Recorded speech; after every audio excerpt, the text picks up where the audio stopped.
네, 안녕하세요, 여러분. 오늘 굉장히 비가 와가지고 좀 걱정 많이 했는데 이 비를 뚫고 이 자리에 와주셔서 너무 감사드리고요. 앞부분에서는 과학 또는 과목 학습법 위주로 이제 박주원 선생님께서 강의를 해주셨고, 저는 이제 이어서 그 가장 궁금해하시는 이제 대입과 관련해서 어떻게 준비하면 좋을까, 그것도 중3 입장에서. 지금 중3 학부모님들과 학생들이 대부분이신 거죠? 네, 중3 좋습니다. 미리미리 준비하고. 지금 사실은 고3은 지금 9월이 굉장히 바쁘잖아요. 추석 전에 수시 접수하고 자기소개서 제출하고, 그리고 지금 또 면접 준비를 하느라고 지금 되게 바쁜데, 중3부터 미리미리 준비를 한다. 이러니까 저도 굉장히 지금 이 자리에 오신 그 학부모님들과 학생들은 굉장히 기대가 많이 됩니다. 그러면 이제 본격적으로 입시 설명회 시작을 한번 해보도록 하겠습니다.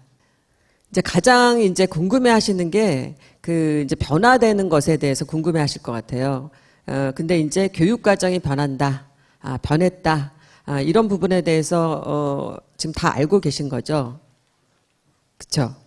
근데 교육과정이라고 하는 말은 좀 어렵게 다가오실 수 있어요. 특히 이제 학생들에게는 이제 부모님들 같은 경우는 좀 아실 수 있지만, 이제 교육과정이라고 하는 건 쉽게 말하면 뭐죠? 그 고등학교 올라가서 내가 수업 시간에 배우는 과목을 말해요. 근데 예전에는 이제 부모님 세대, 저희 세대는 고등학교에서 수업을 듣는 과목을 선택하지 않았죠. 뭐 인문계열, 자연계열하고 그렇게 선택을 했을 때 이제 과탐 과목 뭐 4개를 다 배운다거나 이렇게 했는데, 이제 지금 이제 그 청소년들은 과목을 선택할 수 있는 기회가 주어졌어요. 근데 교육과정이 이렇게 바뀌면서 어떤 이제 문제가 생기냐면, 선택을 어떤 기준으로 해야 될 것인가, 이게 이제 애매하다 보니까 좀 어려워하시고 이제 불안해하셔요. 그래서 교육과정이 바뀌었는데, 그러면 어떻게 준비를 하면 좋을까? 이걸 제가 이제 말씀을 이제 좀 드려보도록 하겠습니다. 근데 사실 중3의 경우는 미리 준비하는 거 좋죠. 그런데 너무 불안해하지 않으셔도 되는 게, 고1까지는 그냥 공통 과목을 계속 배워요. 고1부터 선택하는 것은 아니에요. 고1 그 중반쯤에 이제 고2가 되기 전에 이제 선택을 하는 거죠. 자, 그러면 여기 보시면 이제 교육과정이 어떻게 구성되어 있냐, 이렇게 보면 되는데, 여기 이제 보통 교과에 보면 공통 과목이라고 하는 게 있죠. 이 공통으로 배우는 과목은 고1 때 이제 전국에 있는 고등학교 학생들이 다 같이 배운다. 그러니까 1학년 때는 이제 마음 편안하다. 그때까지는 선택을 안 해도 된다. 근데 1학년 이제 중반부터는 이제 고2가 되기 전에 이제 교과서도 주문해야 되고 시간표도 짜야 되고 이러기 때문에 과목을 선택을 하게 됩니다. 그런데 그러면서 이제 고2가 되면서 이제 선택 과목이 생기는데, 그 선택 과목이 이제 두 가지로 나눠지게 돼요. 하나는 일반 선택이라고 하는 거랑, 또 하나는 이제 진로 선택, 이렇게 나와 있죠. 근데 이제 여기서 또 좀 불안해하세요. 진로 선택이 뭐냐? 그러다 보니까 진로라고 하는 것이 그러면 진로 선택 과목은 자신의 진로와 좀 밀접한 관련이 되어 있는 과목을 선택해야 될 것이잖아요. 그러다 보니까 고1인데 자기의 이제 진로를 미리 좀 결정을 해야 된다. 그러니까 진로를 결정하는 시기가 조금 더 앞당겨졌다고 보시면 되는데, 사실은 중3 중학교 학생들 있잖아요. 근데 자유학기제도 있으면서 진로 탐색을 좀 많이 했죠, 예전보다. 그러다 보니까 아무래도 중학교 때 자유학기제를 통해서 진로 탐색을 했다면 고1쯤에는 진로가 어느 정도 좀 정해져 있지 않을까 하는 생각을 하는 것 같아요. 근데 지금 중3 내 아이, 또 중3 당사자들은 어때요? 진로에 대한 고민을 많이 했나요? 그게 문제인 거죠. 그러니까 부모님들도 우리 아이가 뭘 하면 좋을지, 그 다음에 본인도 잘 모른다는 거예요. 그래서 제가 이제 학교 현장에서 보게 되면 부모님의 영향을 굉장히 많이 받는다. 그렇죠. 근데 심지어 부모님들은 또 아이들이 부모님과 비슷한 직업을 갖겠다고 하면 또 다 반대를 하세요. 그 왜일까요? 그래서 어쨌든 부모님의 지대한 역량을 보고 또 아이들이 좀 그 직업군 같은 경우도 본인이 봤어야 그 꿈을 꿀 수 있거든요. 근데 전혀 한 번도 가까이서 보지 못했다. 그러면 그 꿈을 갖기가 사실은 쉽지 않습니다. 그래서 이제 진로 선택이라는 과목이 생겼다라고 보시면 되고요. 그다음에 여기 옆에 창의적 체험 활동이라고 하는 건 중학교 때도 이미 하잖아요. 그래서 다 아실 텐데 여기 보시면 뭐 자율 동아리 봉사 그다음에 여기 뭐 진로도 있는데 독서가 좀 더 들어갈 수도 있겠네요. 그러니까 이 창의적 체험 활동이라고 하는 거를 이제 학생들이 고등학교 올라가서 한다는 거예요. 근데 이 창의적 체험 활동은 사실 중학교도 다 있었던 거죠. 그러니까 중학교 때 다 배운 과목을 더 심화해서 배우는 게 고등학교고 이 창의적 체험 활동이 역시 좀 나이가 들어서 아이들이 이제 고등학생이 돼서 또 좀 더 자기 주도적으로 이제 참여하는 활동이 되는데 이제 이거를 대입과 또 연결을 해야 되잖아요. 우리 아이가 대학을 또 가야 되니까. 자, 그랬을 때 요 창의적 체험 활동이 중요한 요소로 반영되는 그 수시 전형이 뭐예요? 종합전형이죠. 그 유명한 종합전형이죠. 그러니까 종합전형으로 우리 아이가 대학을 가려고 한다. 그러면 이 창의적 체험 활동도 열심히 해야 된다라고 하는 거를 이제 생각하시면 돼요. 이렇게 하다 보면 수업도 열심히 하고 그다음에 모든 활동에 교내 활동이 되겠죠. 교내 활동에 열심히 참여해야 되니까 사실은 학생들이 예전보다 수동적으로 학교 생활을 한다거나 그러면 별 좋은 그 결과가 나오지 않을 가능성이 크다는 거예요. 그래서 좀 적극적이고 능동적으로 활동에 참여해라. 이게 이제 목표가 되는 거예요. 그래서 그러면 이제 개정교육과정을 그러면 그 취지가 뭐냐? 교육과정을 이렇게 바꾼 그 또 아이들한테 선택권을 준 그 취지가 뭐냐라고 하는 것을 봤을 때는 그러니까 기존의 이제 교육과정에 따른 수업 방법 말고, 그러니까 기존의 그 수업 방법이라고 하는 건 뭐죠? 이제 선생님이 이제 주도적으로 막 설명을 막 해 나가고 이제 편안하게 수업을 듣는 그런 방식을 떠나서 이제는 학생들이 자기 진로를 미리 탐색해서 진로와 관련된 과목을 선택했다고 하면 좀 더 적극적으로 참여해서 자기주도적으로 능동적으로 참여해서 수업 시간에도 활동해라. 이런 목표가 있어요. 자, 그러면 선생님들 입장에서는 수업을 이제 선택한 학생들을 이제 데리고 수업을 할 텐데 그때 학생들이 주도적으로 참여할 수 있는 기회를 줘야 되잖아요. 그럼 그 기회를 주려면 어떻게 해야 돼요? 선생님의 설명은 줄여야 돼요. 그리고 학생들이 참여할 수 있는 기회를 많이 줘야 돼요. 자, 그러려면 어떻게 해야 돼요? 이런 학생 참여 활동을 많이 할 수 있는 거를 하다 보니까 이게 수행평가가 많이 이제 반영이 되게 되는 거죠. 그래서 뭐 발표나 토론이나 그 다음에 뭐 그 조사하고 보고서 발표하고 제출하고 이것도 개별로도 하고 그 다음에 그룹으로도 하고 그러니까 실험 보고서도 제출하고 그러니까 학생들이 굉장히 바빠지게 되는 거예요. 학생들은 어때요? 이렇게 내가 능동적으로 참여하면 좋을 것 같아요? 안 좋을 것 같아요? 힘들 것 같죠? 힘들어요. 그러니까 힘들어야 배우는 게 있다는 거죠. 편안하게 선생님이 모든 걸 다 이렇게 밥상 차려주는 거를 먹는 거는 쉬운데 자기가 직접 만들어 보는 건 어렵다는 거예요. 그래서 이제 그 능동적으로 이렇게 주도적으로 헤쳐나갈 인재가 필요한데 그러려면 정말 부딪혀 보면서 조별 활동을 해야 된다. 근데 애들이 조별 활동하는 거 좀 싫어해요. 왜냐하면 조별 활동을 하는 데 있어서 그 맨날 생기는 그 학생들 누구예요? 그 무임승차한 학생들 때문에 힘들어하는 거죠. 그런 내용이 어디에 다 쓰여 있어요? 자기소개서에 나와 있어요.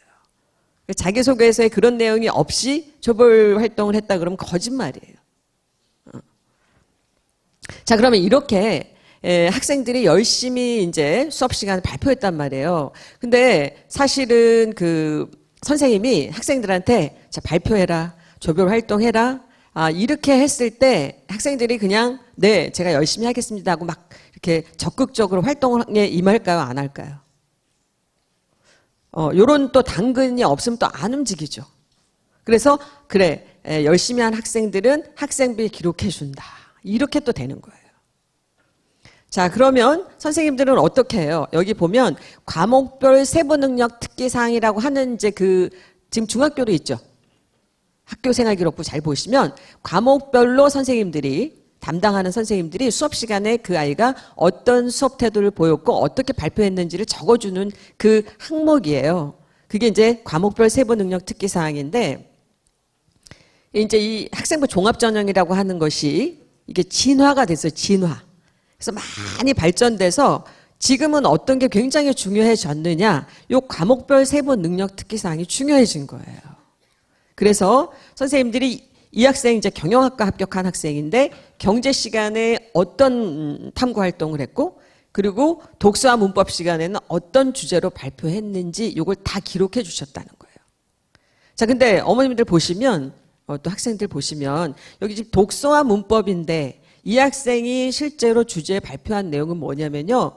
그 독서와 문법과 별로 관련 없는 거죠. 예를 들면 사회복지의 한계를 타파하는 뭐 사회적 기업 뭐 이런 거를 발표했단 말이에요. 독서와 문법 시간에. 자, 이런 이제 현상이 나타나는 거는 제가 생각했을 때 학생들이 뭔가 전공과 관련된 뭐 발표를 하고 싶은데 그 발표의 장이 적어요. 그러다 보니까 근데 독서와 문법 선생님은 어떤 이제 그 독서라고 하는 또 뭐 글쓰기라든지 뭐 어쨌든 뭐 주제 탐구를 하든 이런 걸로 해서 그 과제를 내줄 때 한 가지 주제만 줬을 때는 이 진로가 다른 학생들이잖아요. 그랬을 때 이게 자기 진로와 관련됐다면 열심히 할 수 있는 학생이 있지만 진로와 관련돼 있지 않으면 그걸 또 열심히 하기가 좀 어렵죠. 그래서 선생님들이 이제 과목별로 그 과목과 단원과 관련되지만 그 이제 발표를 시킬 때 자신의 주제와 관련돼서 주제 발표를 할 수 있도록 오픈을 해주는 경우가 많아요. 그래서 그 경우에도 본인이 이렇게 발표를 하면 이제 선생님이 이제 적어 주시고요. 자, 이렇게 학교생활 기록부에 기록이 되면 이 내용을 이제 자기소개서에 학생들이 기록을 할 수 있는 거죠. 근데 이게 고1 때는 잘 몰라요, 학생들이. 이런 전공도 잘, 진로, 다시 말하면 전공에 대한 개념이 확실하게 잡혀 있지 않고, 그 다음에 종합전형으로 갈 때 뭘 준비해야 될지 모르잖아요. 그러면 이제 언제는 하게 되냐면 2학년 때는 이제 반드시 하게 되어 있죠. 근데 심지어 2학년 때도 이 기회를 놓쳤다. 그럼 언제 막 하기 시작하는 거예요? 고3 때 하는 거예요. 근데 고3 때 막 아이들이 선생님 저 발표하겠습니다. 막 이러는 거예요. 선생님이 시키지도 않았는데도 불구하고. 근데 고3 때 이게 집중되는 것은 조금 늦은 감이 있다는 거죠. 그래서 고1, 고2, 고3 이게 그 학년별로 좀 달라지니까 학년별로 올라가면서 어떻게 돼요? 아이들의 수준이라는 게 아이들의 이제 주제라든지 이런 것들이 연결이 되거나 아니면 좀 심화가 될 수 있다는 거예요. 근데 사실은 그거에 쉽지는 않아요. 아이들이 뭐 주체적으로 막 그러기는 어렵죠. 그런데 우리 선배가 그렇게 했다. 그러면 아이들이 할 수 있는 거죠. 그 다음에 밑에 학교, 밑에 이제 학생의 경우는 이과 학생이잖아요. 이 이과 학생도 마찬가지인데 수학, 그러니까 이과 학생의 경우는 뭐 경제나 독서와 문법 시간이 내도 해도 좋지만 아무래도 이제 그 전공과 관련된 과목이잖아요. 그래서 수학이라든지 화학이라든지 물리 시간에 이렇게 발표를 했다라고 하는 것이 이제 기록이 되고, 이제 물론 자기가 본인이 열심히 발표하고 난 다음에 선생님이 기록을 해주시는 거고, 자, 그거를 바탕으로 해서 여러 가지 과목별 특기사항 중에 자기소개서에 그거를 적었을 때 본인이 한 활동 중에서 의미 있었다라고 하면 적으면 되는 거예요. 어떤 학생들은 발표를 너무 많이 해서 어떤 걸 골라서 넣으면 좋을까 고민하는 학생이 있는 그 반면에 어떤 학생은 발표한 게 적어요. 그러면 그 발표한 내용을 뭐 선택할 그런 게 없잖아요. 그럼 그 발표한 거 가지고 이제 자기소개서를 작성하는 거고, 어떤 학생 발표를 못했어요. 그럴 경우에는 쓸 내용이 없다는 얘기인 거죠. 그렇게 되면 종합 전형으로 준비할 때 종합 전형 준비가 좀 덜 되어 있다. 이렇게 본인도 알 수 있고 합격할 수 있을까 하고 고민할 수 있다라는 거예요. 그래서 최근에는 이제 과목별 세부 능력 특기 사항이 중요해졌는데 이 말은 다시 말하면 그 활동을 할 때 수업 시간 이외에 다른 교내 활동도 굉장히 많긴 하지만 수업 시간에 제대로 하지 않고 활동만 열심히 하는 학생들이 있어요. 창의적 체험 활동 열심히 하는 학생들이 있어요. 그렇게 하지 말라는 거예요. 중심은 수업 시간이 대부분을 차지하기 때문에 수업 시간에 활동하는 게 기본이다라고 하는 거를 꼭 알려주고 싶어요. 자, 그 다음에 이제 이거는 이제 그 고1이에요. 지금 고1. 그러니까 지금 중3의 경우는 비슷하게 간다라고 생각하는 거죠. 그러면 지금 어떻게 되냐면 영어라든지 한국사라든지 제2외국어 한문은 절대평가가 되는 거죠. 수능에서. 그러면 나머지가 이제 상대평가가 돼요. 자, 그래서 지금 그 절대평가보다는 상대평가의 변별력이 크고 영향력이 크죠. 그래서 이 상대평가로 어떤 과목을 내가 잘해야 수능에서 좋은 결과를 얻을 수 있나 이거를 이제 판단할 수 있는데 제가 이거를 왜 보여드리냐면 교육과정 이제 내가 수업 시간에 고등학교 3년 동안 내가 공부할 때 어떤 과목으로 공부를 해야 되는지를 선택할 때 기준이 되는 것이 수능이 될 수 있죠. 그러니까 수능이 넘버원이다 이렇게 말씀을 드리는 건 아닌데 수능에서는 어떻게 보는지는 모르지만 나는 그냥 내 진로와 관련해서만 선택을 할 거야. 이렇게 하는 학생 거의 없죠. 본인이 정시로 가든 안 가든 수시로 가든 어쨌든 다 수능을 기본 베이스를 보면서 한다는 거예요. 자, 그랬을 때 그러면 국어라고 하는 건 이제 공통 과목이 있고 선택 과목이 있어요. 그 다음에 수학에서도 공통이 있고 선택이 있단 말이죠. 왜? 자기가 고등학교 수업을 하는 데서도 과목을 선택했으니 수능에서도 당연히 선택해야 된다라고 하는 이게 일관성이 있는 거죠. 자, 그랬을 때 지금 이제 문제가 되는 게 뭐냐? 공통 과목과 선택 과목이 있을 때 공통 과목은 같이 시험을 봐요. 상대평가. 자, 그런데 선택 과목은 나눠지겠죠. 그런데 지금 뭐가 문제냐면요. 지금 현재 이렇게 선택해서 인문계열 학생들은 사탐을 보고 그 다음에 자연계열로 이제 대학을 가는 학생들은 과탐을 본단 말이에요. 그랬을 때 탐구 과목에서 어떤 과목을 선택하느냐에 따라서 유불리가 생기는 거 아시죠? 난이도 때문에. 그 난이도를 다 그렇게 일정하게 맞추기가 어렵기 때문에. 그래서 상위권 같은 경우는 정시에서 그거를 또 100분위를 기준으로 해서 변환 표준 점수화해서 반영을 하는데 자, 그러면 여기 국어에서도 그러면 선택 과목의 난이도가 달랐을 때 그것도 그렇게 할 거냐. 아직 그에 대한 얘기는 없지만 어쨌든 이 화법과 작문이나 언어와 매체를 두 가지를 다 하는 학생은 없을 테니까 둘 중에 하나를 선택을 했을 때 그 난이도가 어떻게 나오느냐 이게 또 문제가 될 수 있잖아요. 그래서 아무래도 선택하는 과목보다는 공통으로 나오는 과목에서 변별력이 있는 문제를 출제할 가능성이 높다고 예상할 수 있다는 거예요. 아직 몰라요. 그렇죠? 아직 고3이 돼서 입시를 치르지 않았기 때문에. 자, 그래서 중3의 경우는 이 공통 과목을 먼저 열심히 하면 좋을 것 같아요. 그리고 고1이 입시를 치를 때쯤 보면 어떤 흐름으로 가는지를 알 수가 있겠죠.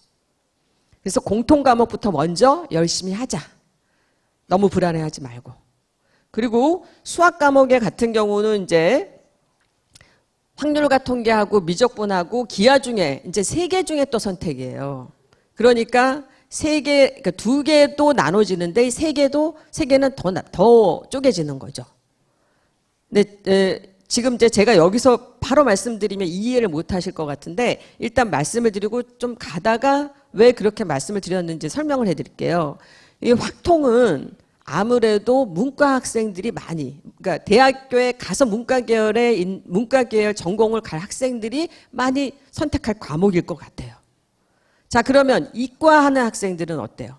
이과 학생들은 미적분이나 기하 중에서 선택을 많이 하겠죠. 그러면 이과는 문과보다 적을 수 있는데 그 중에서도 또 미적분하고 기하로 또 나눠져요. 그런 부분이 있는 거예요. 자, 지금도 학생들이 이과 수학이 어려워서 정시를 볼 때 수능을 보기 전에 다 근데 문과 수학을 보는 이과 학생들도 많거든요. 이과인데도 불구하고 문과 수학을 시험 보는 학생들이 많단 말이에요. 그런데 지금 여기는 이제 고1이 수능을 볼 때도 그런 현상이 나타나지 않겠느냐. 알 수 없는 거예요. 그래서 이과 학생도 확통을 볼 가능성도 있는 거예요. 상위권 말고. 그래서 확통이 더 많이 이제 볼 수는 있을 것 같다. 그런데 어쨌든 모집단이 많은지 적은지 이런 것도 좀 생각을 해봐야 될 것 같은 생각은 들어요. 수능에서는. 그리고 이제 탐구에서 인문계열로 대학에서 인문계열 학과를 갈 학생들은 이제 사탐을 당연히 하겠죠. 2과목. 그다음에 자연계열은 과탐에서 2과목을 하는데 여기에서 특징은 사탐에서 하나, 과탐에서 하나 해도 상관이 없다는 거예요. 근데 저희가 예상했을 때는 대학교에서 교수님들이 특별히 인문계열과 자연계열의 성격을 같이 가지고 있는 학과를 제외하고는 사회 하나, 과탐 하나를 한 학생들을 뽑고 싶어 하지 않을 수도 있다는 거예요. 그래서 내가 만약에 상위권이다, 그럼 당연히 과탐을 해야 된다는 거죠. 그리고 이제 제2외국어 같은 경우 이제 특목고 학생들이 전공 과목이 있잖아요. 제2외국어. 그래서 정시에서는 사탐 대신에 한 과목으로 대체해 줬는데 그런 게 없어지겠죠. 절대평가니까. 이런 게 있다라고 이제 말씀을 드리고요. 이제 기준이 또 하나 뭐냐. 이제 서울대가 이제 기준을 한번 제시해 줬어요. 그러면 이게 근데 정시에서 가산점을 주겠다고 하는 거거든요. 근데 이제 학부모님들이 서울대에서 정시에서 가산점을 주겠다고 했으니까 수시는 상관이 없겠지. 이렇게 생각하시면 안 되죠. 그렇죠? 수시에서만 가산점을 준다 그러면 정시는 또 어떻게 돼요? 정시에 가산점을 준다라고 해야 수시와 정시가 한꺼번에 들어가는 거죠. 그러면 실제로 정시에 가산점을 준다고 하면 이렇게 이제 학생들이 서울대를 만약에 목표로 한다면 이렇게 선택을 할 거 아니에요. 과목을 선택할 거 아니에요. 그렇죠? 과목을 선택을 하는데 그렇다면 이런 학생들이 수시에도 지원할 거 아니에요. 그러면 수시에서 서울대가 이렇게 가산점을 정시에 주겠다라고 한 과목을 선택하지 않은 학생한테는 좋은 평가를 해줄 수가 없는 거죠. 자, 그랬을 때 1점보다 2점이 더 좋은 거죠. 그리고 정시에서는 뭐 1점이면 엄청난 위력을 발휘하는 점수잖아요. 자, 그랬을 때 여기 보면 자, 일반 과목하고 진로 과목의 이제 숫자가 좀 다르죠. 우리가 서울대 갈 건데 예를 들어서 서울대 갈 건데 내가 1점만 받을 거야. 이런 학생 없잖아요. 그럼 우리가 2점만 보자는 거죠. 자, 2점을 볼 때 일반 수학은 일반 과목을 4개를 하든 아니면 일반 과목을 3개 하고 진로를 하나를 하든 1점이 좀 똑같아요. 그러니까 수학에서는 의미가 별로 없어요. 자, 그래서 일반 선택 과목에는 쭉 이런 게 있죠. 그 다음에 진로 선택 과목에 기하가 들어가 있잖아요. 기하. 그 다음에 이제 그러면 뭐에서 갈리냐면 탐구에서 갈리는 거예요. 탐구에서. 자, 그러면 과탐을 한번 보세요. 과탐을 보면 일반 과목 2개 하고 진로 과목 3개 하던가 아니면 일반 과목을 3개 하고 진로 과목을 2개 하던가 그렇게 하면 똑같이 가산점을 주겠다고 했잖아요. 자, 근데 여기서 문제가 뭐냐면요. 일반 과목이 그거예요. 물화생지원이에요. 물화생지원. 자, 물화생지원인데 여기 지금 진로 선택 과목은 2과목이 들어가죠. 2과목. 근데 여기서 뭐가 문제가 되냐면 물화생지원을 하지 않고 그러니까 보통 물화생지원은 고2 때 선택해요. 고2 때 배워요. 그러니까 고1 때 이제 선택하는 거죠. 자, 그러면 고3이 올라갔을 때는 2학년 때 또 선택하죠.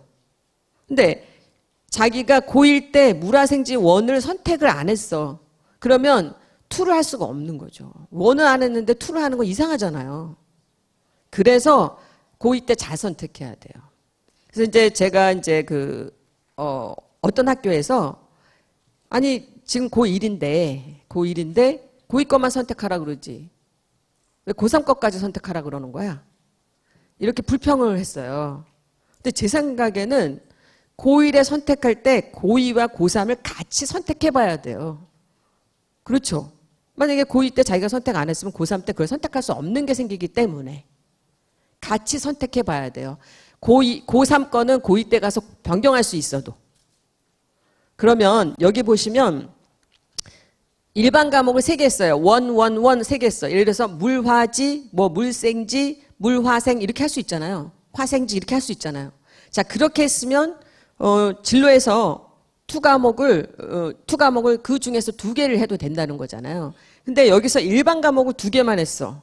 근데 진로 과목 3개 할 수 있어요, 없어요, 사실은. 1 안 했는데 투 과목 하나 더 할 수 없잖아요. 그러니까 대부분의 학생들은 어떻게 갈 거라는 거예요? 일반 과목 3개랑 진로 2개 갈 거라는 거죠. 이렇게 이론적으로 말했지만 실제 학교 현장에서 이게 적용이 되지 않을 것 같다는 거예요. 그러면 어떤 걸 아실 수 있어요? 고등학교 때 1은 최대한 3개는 해야 되겠구나. 그리고 투 과목은 3개 하면 굉장히 애들 어려워하죠. 힘들어하잖아요. 물화생지 막 이런 거를 투 과목을 막 3개나 해. 고3 때. 어렵단 말이에요. 그러니까 2개를 하면 감점 없다. 그러니까 3+2로 할 가능성이 높다라고 하는 것을 이제 말씀을 드리고 싶고요. 또 뭐가 문제냐면요. 이제 학생들이 이제 진로 선택을 할 때 이 자연과학 있죠. 순수과학, 자연과학 갈 때는 그 물리 안 해도 되는 거죠. 물리 하면 좋지만. 근데 공대 들어간 공짜 이렇게 들어가는 거 있잖아요. 화학공학이니 생명공학이니 건축공학이니 공짜 많잖아요. 그럴 때는 물리를 반드시 해야 된다라고 하는 거죠. 교수님들이 물리하고 오는 학생들을 원해요. 근데 지금 현재 교육과정에서는 물리가 어렵기 때문에 이 반 자체가 구성이 되질 않았거든요. 그 선택자가 너무 적어가지고 물리 수업이 이루어지질 않았어요. 근데 지금은 어때요? 진로가 공대라면 물리를 꼭 해야 돼. 그럼 물리 1도 하고 물리 2도 할 거란 말이에요. 그래서 예전에 비해서 그리고 학생들은 또 심지어 어때요? 물리는 어렵지만 취업은 잘하고 싶잖아요. 공대 가고 싶어 하잖아요. 근데 물리는 안 해. 그러니까 그게 안 되게 됐어요, 지금. 그래서 물리 반이 늘어나게 되는 거예요. 그래서 물리 1, 물리 2를 해야 되는 거예요. 자, 그걸 이제 좀 아시면 좋겠고요. 사탐은 사실 위계가 별로 없는데 제가 이제 곰곰이 생각해 보니까 예를 들어서 한국지리, 세계지리 안 한 애가 여행지리 떡했어.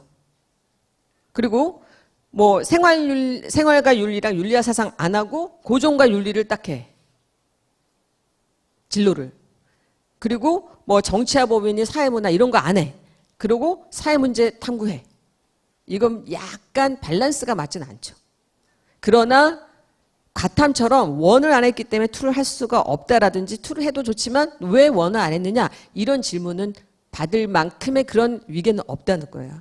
그래서 일단 지금 이제 사탐이나 과탐 과목을 고2 때 다 선택하게 하고 또 고3 때 다 똑같이 선택하게 할 수 없어요. 왜냐면 2학년하고 3학년이 같이 시험 보고 막 이러니까. 그래서 고2 때 들을 수 있는 사탐 과목, 그 다음에 과탐 과목. 과탐은 주로 1이죠. 그 다음에 고3 때는 과탐은 2. 그 다음에 고2 때 선택하게 했던 그 사탐 과목을 제외하고 고3 때 나머지 사탐 과목을 선택하게 하기 때문에 반드시 학교에서 이제 과목 선택을 할 때 2학년 거만 선택하면 안 되고 2학년하고 3학년 거를 같이 선택해 보고 난 다음에 2학년 거를 최종적으로 선택해서 제출하시는 것이 합리적이에요. 그다음에 이제 여기 보면 상위권 대학은 어때요? 수능에서 우리는 수학은 확률과 통계 보고 수능에서 확률과 통계 보면 뽑지 않겠다. 그러니까 어쨌든 미적분이나 기하 중에서 택해야 된다는 얘기인 거죠. 상위권이라면. 근데 내가 상위권이 아니야. 그리고 여기 있는 대학 안 갈 거야. 그럼 확통해도 되는 거예요. 확통하면 절대 안 돼 이런 건 아니에요. 그리고 나머지는 어때요? 사탐 하나, 과탐 하나 하면 안 뽑아주겠다. 우리는 무조건 과탐 2야. 이거는 똑같아요. 지금도 그래요. 제가 말씀드렸죠? 이과 수학을 해야 되는 아이인데 문과 수학하는 데 있는 것처럼 그런 거죠. 수학을 아무리 하려고 해도 잘 안 돼. 그럼 문과 아이들하고 같이 그냥 그 수학을 할 수도 있다는 거예요. 그러니까 우리 아이가 상위권이냐 중위권이냐 하위권이냐 이걸 또 파악하셔야 돼요. 진로만 막 이렇게 생각하지 마시고. 근데 이제 뭐가 문제냐면요. 또 저는 이 교육과정 때문에 상담이 많이 늘죠. 힘들어요. 부모님도 힘들고 아이가 힘들면 선생님도 힘들어요. 근데 고1 때 애들이 어때요? 자기의 그 진로를 아주 적정하게 딱 생각하나요? 아니면 저 높은 것을 바라보나요? 저 높은 것을 다 바라보죠. 그 학생만 그런 게 아니라 부모님도 그러시잖아요. 그런데 실제로 딱 시험을 봐가면서 막 준비를 하다 보니까 거기를 갈 수가 없는 상황이 벌어지는 거예요. 그러면 어떻게 되는 거예요? 내가 너무 어려운 과목을 선택했다라고 하는 결론이 생기는 거죠. 그래서 또 바꾸자니 어려움이 생기는 거예요. 그래서 그냥 제발 고1 때 너무 높이 하지 마세요. 그러니까 제 생각에는 그냥 우리 아이가 공부를 잘한다. 그랬을 때 이런 진로. 그 다음에 실패했다. 이 정도 하려고 했는데 좀 떨어졌다. 그랬을 때의 진로. 더 망했다. 그랬을 때의 진로까지 한 3가지 버전으로 만들어 놓으시고 교육과정을 이렇게 좀 선택하는 것이 좋은 방법인 것 같아요. 자, 그래서 제가 이제 아예 그 과목이랑 수능을 딱 매칭을 시켜놔 버렸어요. 보시기가 좀 편하시게.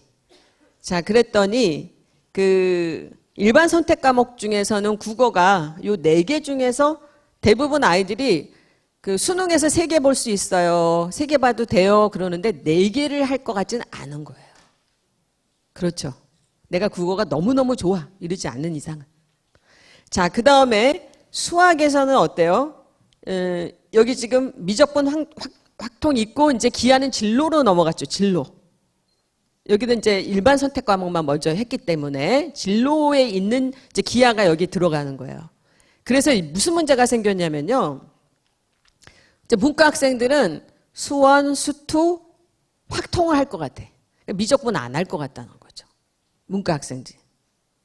자, 그리고 그 다음에 이제 이과 학생들은 또 어떻게 돼요? 이과 학생들은 수원, 수투, 미적분을 하거나 기하를 할 것 같다는 거예요. 그러니까 이과 학생들은 또 어때요? 확통을 또 안 할 수 있어요. 자연스럽게 이렇게 좀 쏠림 현상이 일어날 수 있다는 거예요. 수학에서. 그 다음에 이제 영어는 영어와 독해와 작문하고 영어회화인데 그거 안 할 가능성이 높죠. 근데 영어 1하고 영어 2만 할 수도 있다는 거예요. 수능에서 범위가 이거니까. 근데 내가 영어회화 하고 싶어 해도 돼요. 난 영어 너무 잘하니까 영어회화 하고 싶어 이래도 되는데 어쨌든 쏠림은 없을 것 같다. 그다음에 이제 탐구에서 이렇게 선택을 해도 되는데 수학에서 기하가 진로 기하가 수능에 들어가는 것처럼 탐구에서 물화생지 2 있죠? 진로 과목인데도 수능에 들어가게 된 거예요. 그러니까 결국은. 그러니까 일반 선택, 아이들이 가장 많이 선택하는 과목만 수능에 반영하지 않고 자기 진로에 맞게 선택하는 그 진로 과목에서 수학과 가탐은 수능에 들어간다는 거예요. 그래서 그게 좀 차이가 있어요. 그러니까 당연히 이제 진로 선택을 아이들이 하겠죠. 만약에 수능에 안 들어간, 왜 이렇게 했을까요? 수능에 안 들어간다 그러면 안 할 가능성이 높잖아요. 그래서 수능에 집어넣은 것 같아요. 자, 그러면 우리 아이가 이제 문과에서 상경계열 가고 싶어. 경상계열 가고 싶어.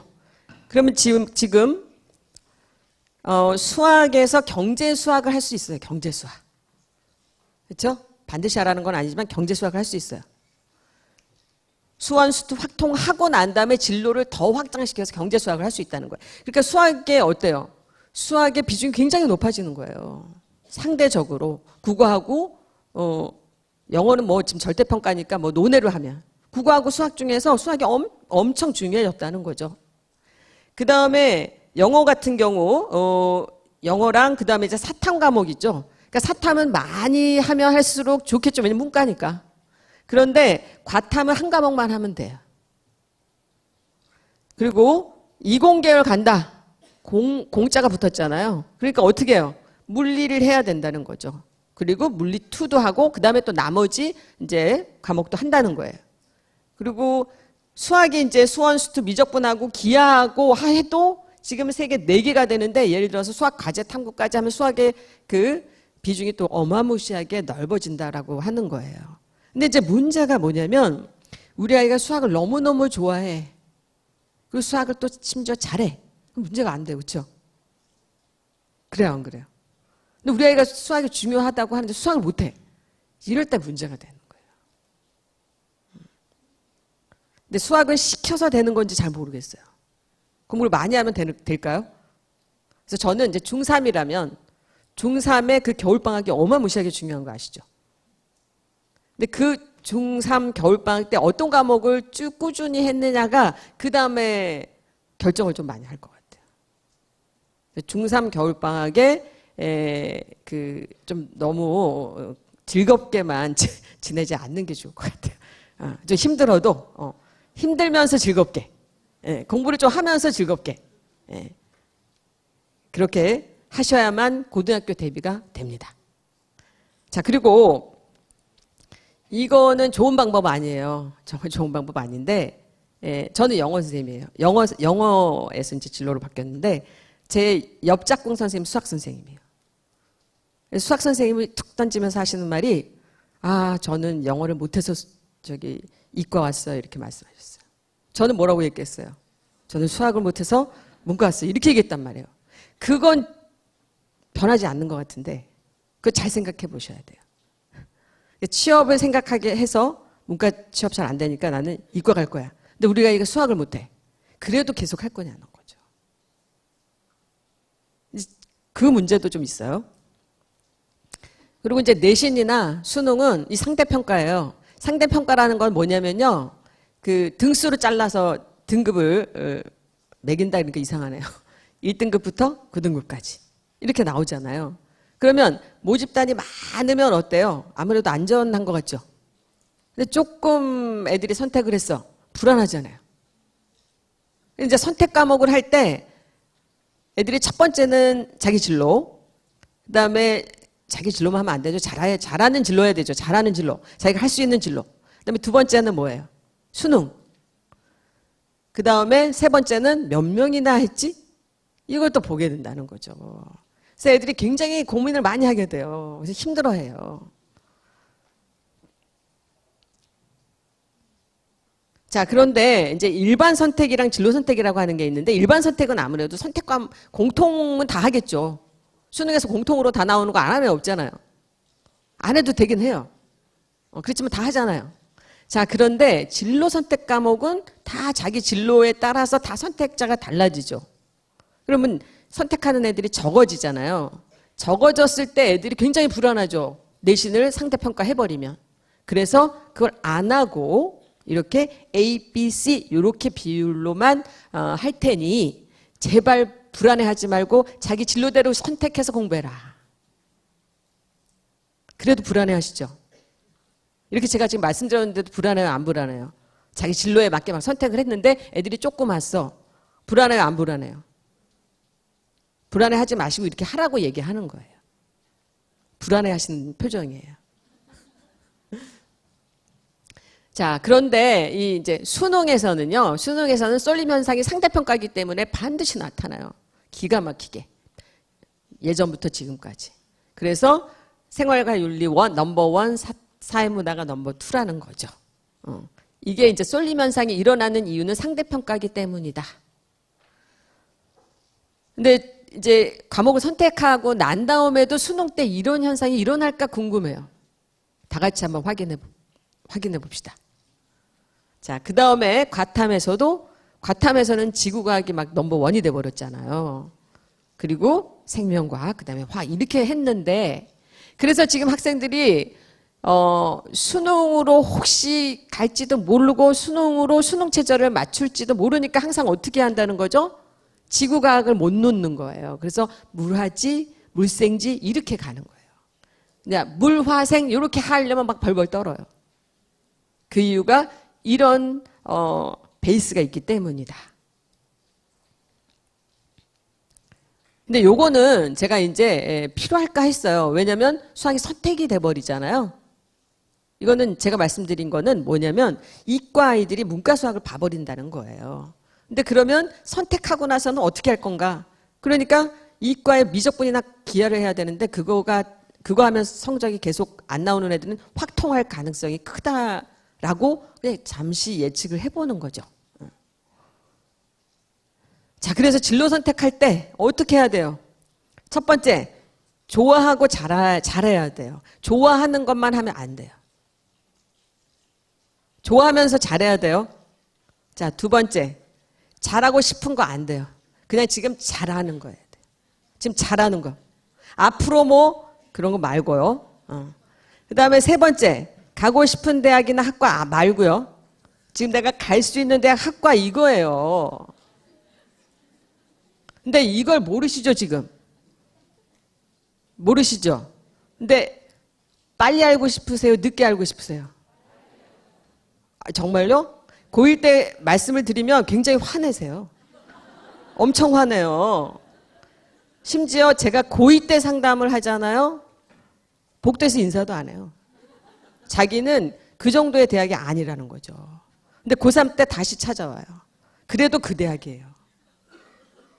빨리 알고 싶어 하신다고 말씀하셨지만 다 거짓말이에요. 최대한 늦게 알고 싶어 하셔요. 근데 이거를 제일 빨리 아는 어머님은 둘째 아이 엄마야. 둘째 아이 엄마. 그래서 둘째 아이 엄마랑 상담하는 게 최고로 편해요. 첫째 어머니 굉장히 힘듭니다. 다 설명을 해도 딴 얘기를 자꾸만 하셔요. 그래서 제가 상담을 할 때 꼭 물어봐요. 애가 몇째세요? 이렇게. 예. 그다음에 약점을 보완하려고 하지 마세요. 약점은 그냥 약점이에요. 그렇죠? 지금 잘하는 거에 감사하고 잘하는 것만 시키세요. 이거 굉장히 중요합니다. 아셨죠? 뭐 할 때? 진로 선택하실 때. 이거만 좀 잘 아시면 좋겠고요. 진로 탐색 열심히 했는데 성적 안 되면 다 어떻게 해야 돼요? 다 바꾸고 다시 처음부터 진로 탐색해야 된다.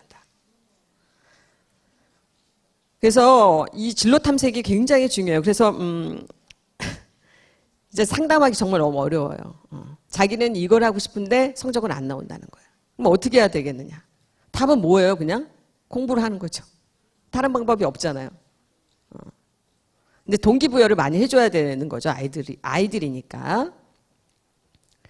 자, 예를 들어서 통계학과 가려고 하는 애 있잖아요. 근데 이과에서 통계학과 가겠다고 했는데 연대하고 고대가 통계가 인문계열에서 뽑는 거예요. 그러면 자연계열에서 그렇게 힘들게 내신을 땄는데 인문계열 아이들이랑 경쟁을 해야 되니까 불리한 구조라는 거죠. 이런 거를 좀 아셔야 되는 거예요. 그 다음에 수의학과도 마찬가지잖아요. 수의학과가 서울대, 건국대, 그 다음에 지방국립대잖아요. 그럼 그렇게 갈 거면 상관없는데 만약에 본인이 인서울에 있는 대학을 또 가고 싶어. 그럼 수의에만 고집하면 안 된다는 거예요. 그래서 다른 대안의 학과가 반드시 있어야 돼요. 안 됐을 때 어떻게 해요? 그래서 제가 세 가지 버전으로 막 좀 그 진로를 생각해 보라고 말씀드렸잖아요. 그다음에 심리학과도 엄청 애들 좋아요. 심리학과. 제가 심리학과 애들한테 상담할 때 학과를 변경하는 게 좋겠다. 갈 수 있는 대학이 없구나. 이렇게 얘기하게 된단 말이에요. 자, 그러면 대학에서는 왜 아이들은 심리학과 좋아하는데 왜 대학에서는 심리학과를 그렇게 많이 개설 안 하는 거예요? 취업이 안 되나 봐요. 그렇죠? 그러니까 애들 다 심리학과 가겠다는 거예요. 남자애들도 심지어. 그러면 내가 갈 수 있는 대학에서 심리학과를 뽑느냐 안 뽑느냐를 봐야 되는 거죠. 그래서 그것까지 다 보셔야 된다는 거예요. 자, 이제 대입에 대해서 제가 또 말씀을 드려야 되죠. 지금 교과전까지밖에 얘기 안 했거든요. 대입도 말씀드려야 되죠? 네. 아, 반응 너무 좋으십니다. 자, 수시하고 정시의 비율이에요. 수시로 이제 재학생들이 많이 가고 아무래도 그 정시로 가는 학생들은 재학생의 일부랑 상위권이랑 그 다음에 재수생이 많잖아요. 이게 거꾸로가 되면 재수생이 재학생이 돼버리잖아요. 그래서 어쨌든 수시로 많이 뽑습니다. 그럼 우리는 당연히 재학생이니까 수시를 지원을 이제 하려고 전략을 세워야 되는 게 맞죠. 자, 그래서 수시는 근데 이제 뭐가 문제냐면 진로 선택을 할 때도 다 상향으로 하시는 그런 게 여기도 또 나타나요. 왜냐? 9월에 접수하고 수능도 11월에 봐. 그럼 9월이 되면 애들이 이제 9월 전이죠. 그러니까 고3 9월 전에 정신 안 차리는 애 사실 없잖아요. 그리고 공부가 너무 잘 된다는 거예요. 그러면 자기가 수능을 대박을 칠 것 같다는 거예요. 근데 자기만 그러냐고요. 여태까지 안 했잖아요. 잘 안 나온다는 거죠. 그래서 다 상향 지원해요. 그리고 떨어진다는 거죠. 문제는. 그런데 이제 수시의 기회는 6번 플러스 알파잖아요. 더 쓸 수 있는 대학들이 있으니까. 자, 근데 정시는 3회고요. 자기 수능 점수 보고 지원을 하기 때문에 아무리 상향 지원을 하려고 해도 할 수가 없어요. 그런 성향이 있다. 특징이 있다. 자, 그런데 이제 수시에는 교과 전형, 종합 전형, 논술 전형 이렇게 있는데 대부분의 학생들은 논술 전형 잘 안 써요. 그쵸? 네. 여기 지금 논술 전형 생각하고 계시는 분 없으시죠? 계세요? 별로 없으세요. 그리고 심지어 논술 전형으로 그럼 쓰세요. 이렇게 얘기하면 아유 또 불안해. 이렇게 말씀하셔요. 그래서 주로 그러면 논술 전형을 만약에 안 쓴다면 남는 게 교과하고 종합밖에 없잖아요. 그리고 정시는 가기가 무섭고. 그러니까 무시무시한 경쟁 상대와 경쟁해야 되는 전형은 논술과 정시예요. 그렇죠? 그러면 우리는 무슨 전형을 공략해야 되는 거예요? 교과 전형과 종합 전형이잖아요. 그럼 교과 전형과 종합 전형에서 가장 중요한 건 뭐예요? 내신이죠. 그렇죠? 근데 수능 최저가 있다. 그럼 수능 최저까지 잘해야 되는 거잖아요. 그런데 교과 전형과 종합 전형의 차이는 뭐예요? 종합 전형은 활동을 해야 돼. 뭐와 관련된? 전공과 관련된. 이런 활동을 해야 되는 거죠. 근데 이 활동을 하다가 실패하면 교과 전형을 쓸 수밖에 없는 거예요. 그리고 또 지금은 어떤 상황이 벌어지냐면 본인은 활동을 했는데 그 활동이 제대로 됐는지 안 됐는지 몰라. 불안해. 그러니까 교과 전형을 그냥 또 다시 같이 써. 이런 상황이 벌어지는 거예요. 근데 자기가 활동을 전혀 안 했으면 종합전형 쓸 수 자체가 없죠. 그리고 여기에 활동만 하면 되는 게 아니라 이걸 입증하는 자기소개서 학생부에는 선생님이 당연히 기록이 돼야 되는 거고 자기소개서를 또 본인이 써야 되죠. 그리고 또 가서 또 면접으로 입증해야 되잖아요. 줄줄이 해야 되는 거예요. 줄줄이. 근데 지금 여기 교과전형에서도 면접 있죠. 이제 학생이 이제 질문을 해요. 선생님, 교과 전형의 면접하고 종합 전형의 면접 차이가 뭡니까? 뭐예요, 차이가? 종합 전형은 자기소개서를 이렇게 드렸잖아요. 그럼 자기소개서를 보고 질문을 해주시니까 얼마나 감사해요. 나도 예측이 가능하고. 근데 교과 전형은 자기소개서 제출 안 해요. 그러니까 어때요? 그냥 교과 지식을 물어볼 수 있단 말이에요. 그 차이가 있어요. 그러나 면접이 있단 말이에요. 면접까지 잘해야 되기 때문에 쉽지가 않다. 자기소개서도 써야 되고. 자, 그래서 여기 보면 내가 만약에 인서울로 갈 거다. 그러면 뭐예요? 노란색이 무슨 전형이에요? 노란색이. 그러니까 종합전형을 안 할래야 안 할 수가 없다. 내가 어딜 가려면 인서울로 가려면. 대학에서 종합전형으로 뽑겠다는데 내가 활동 안 하고 갈 수는 없다는 거죠. 그렇죠? 그리고 교과 전형이 있긴 있어요. 그렇죠? 논술 전형도 있어요. 자, 근데 손쉽게 할 수 있는 게 종합 전형으로 생각할 수 있어요. 고1 때는. 그러니까 고1 때는 다 종합 전형으로 본인이 갈 거라고 생각하고 준비해요. 근데 또 준비를 또 제대로 안 하는 학생들도 사실 있긴 있어요. 종합 전형으로 간다고 하면서 실천을 해야 되죠. 실천을. 그다음에 이제 지방국립대 같은 경우는 오히려 교과 전형이 많아요.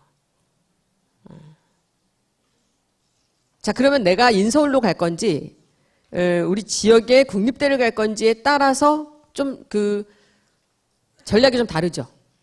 근데 여기 지방국립대는 교과 전형에서 수능 최저를 요구합니다. 수능 최저. 그러니까 어떻게 해야 돼요? 내신과 수능을 열심히 해야 돼요. 근데 인서울 가려면 어떻게 하면 돼요? 내신과 수능, 근데 사실은 수능 최저 없거든요. 그 대부분 없어요. 종합전형에. 몇 개 빼고. 뭐 예를 들어서 서울대니, 고대니, 뭐 이대니, 홍대. 그다음에 뭐 교원대 있죠. 서울교대. 이런 데 빼고 나머지 다 없단 말이에요. 서강대, 성균관대, 한양대 다 없어요. 종합전형에서 수능 최저 없단 말이에요. 그런데도 불구하고 수능이 나와요, 걔네. 무슨 말씀인지 아세요? 수능 최저 없어요. 그런데도 수능이 나온다고요. 그래서 일단 그러면 수능 해야 될 거 아니에요. 내신하고 수능. 그 다음에 활동까지 해야 돼. 그 세 개를 다 할 수 있느냐 없느냐. 근데 그거를 세 개를 하는데 적당히 해. 그럼 못 가는 거예요. 적당히. 탑으로 해야 돼. 탑으로. 자기가 탑으로 하면 탑대학 가는 거고요. 중간쯤 했다 그러면 중간대학 가는 거고. 적당히 했다 그러면 적당히 가는 거죠. 그걸 받아들이셔야 되잖아요. 자기는 적당히 하고 탑대학 가려고 하니까 문제가 발생되는 거예요. 자, 교대. 종합전형이 거의 대부분이다. 심지어 교대는 전과목을 반영한다. 그러니까 전과목 다 잘해야 되는 거죠. 그러니까 초등학교 선생님들은 엄청 그 수제시죠. 네. 자, 요거는 뭐냐면은요, 이제 원점수가 같아요. 원점수가 같은데, 그러니까 위에 학생과 밑에 학생 학교가 달라요. 자, 위에 학생은 87이고 원점수 똑같은데, 평균이 60인데 비해서 밑에 학교는 79야. 그러니까 평균이 높다라고 하는 거는 공부를 잘하는 학생들이 많다는 거죠. 그리고 편차도 적어요. 이런 거를 다 읽어내는 것이 종합전형이에요. 근데 그러면 여기는 2등급이고 4등급이잖아요.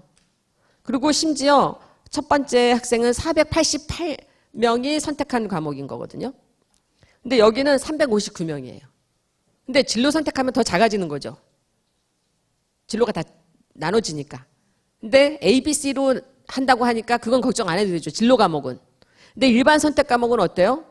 몇 명이 선택했고, 평균은 몇 점이고, 표준 편차는 몇 점이고, 석차 등급은 뭐고, 이걸 다 보는 게 다 확인하고 평가하는 게 종합전형. 교과전형은 2등급, 4등급만 보고 뽑는 게 종합전형이에요. 아니, 교과전형이에요. 교과전형.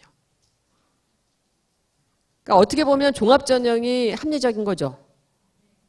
종합전형이 합리적인 거니까 사실은 내가 이제 중3이니까 어떤 고등학교를 가느냐도 선택하셔야 될 거 아니에요. 근데 내신 따기가 내신 경쟁이 치열한 학교다. 거기 가서 내가 내신을 못 땄을 때 종합전형에서 읽어준다는 거예요. 평가를 해준다는 얘기인 거예요. 그러면 상대적으로 어때요? 내신 따기 너무 쉬운 학교 갔어. 그것 불리할 수 있다는 거죠. 교과 전형을 제외하면. 자, 그래서 이제 수시 지원하는 대학을 잘 모르신다 그랬죠. 아까 갈 수 있는 대학 빨리 알고 싶으시다 그러셨죠. 갈 수 있는 대학 빨리 알고 싶으실 때 기준이 내신으로만 하시면 안 돼요. 뭐까지? 모의고사까지 종합적으로 판단해서 이제 해야 되는데 그게 왜 이런 현상이 일어나냐면 예를 들어서 내신은 탑이야. 1.5야. 자, 내신이 1.5면 정말 잘하는 애죠. 그렇죠? 내신이 1.5인데 그러면 얘가 내신이 1.5 모의고사는 얼마큼 나와야지 돼요. 우리가 기대할 때 이론적으로. 1등급 나와야 되죠. 1, 2등급. 만약에 내신도 1.5고 모의고사도 1, 2면 정말 잘하는 애잖아요. 그런데 실상은 어떻게 나오느냐? 334, 344 이렇게 나와버려요. 이건 어떻게 알아요? 서울대 지역균형 집어넣었어요. 모든 고등학교 1, 2등이 이제 그러니까 추천받아서 지원하는 서울대 지역균형에 수능 최저 등급을 못 맞춰서 떨어지는 애들이 굉장히 많아요. 그래서 그것이 정시로 뽑는 인원들이 이월된단 말이에요. 걔네들이 내신은 엄청 좋은데 수능 최저가 안 나와. 그러면 걔네들은 이렇게 나오는 거거든요. 그러면 얘는 공부 잘하는 거예요? 못하는 거예요? 내신은 1.5인데 모의고사가 33 이렇게 나와. 공부 잘하는 거예요? 못하는 거예요? 반쪽 잘하는 거예요? 어쨌든 잘하는 거죠? 자, 그러나 얘가 쓸 때는 어떻게 쓰냐면 첫 번째 그룹, 두 번째 그룹, 세 번째 그룹까지 다 쓰는 거예요. 상향, 적정, 안정 이렇게. 그래서 상향도 붙고 상향 붙어서 그럼 대박이라고 그러는 거예요. 대박. 떨어졌어. 그래도 할 수 없어요. 맨 마지막에 붙었어. 그것도 감사해요. 왜? 수능에선 더 안 나올 수 있으니까. 그런데 거꾸로 내신이 3.5인데 모의고사가 1, 2 나오는 아이들이 있어요? 없어요? 자, 내신이 3.5인데 모의고사 1, 2 나오는 아이들이 있어요? 없어요? 어디 있어요? 우리 아이예요? 우리 아이는 아닌데 있죠? 엄청 많아요. 어디 있어요? 자사고에 많잖아요. 자사고는 다 그래요. 왜 내신 따기 어려우니까. 수능을 열심히 해야 돼요. 그래서 할 수 없이. 내신이 안 나오니까. 자, 그러면 얘네들은 어때요? 밑에 써요? 안 써요? 안 쓰죠. 왜? 자기 수능으로 갈 수 있죠? 그럼 얘네는 수능으로만 가긴 어렵잖아요. 또 불안하잖아요. 수능 때 또 망칠 수도 있죠. 그러니까 얘네가 뭐 어떻게 해요? 다 논술 전형 써버리는 거예요. 그러니까 우리 아이가 어떤 패턴으로 나오느냐에 따라서 지원하는 대학도 달라지고 지원하는 수시 전형도 달라지는 거예요. 그렇죠? 거기까지는 이해 안 되신 거죠, 아직. 예.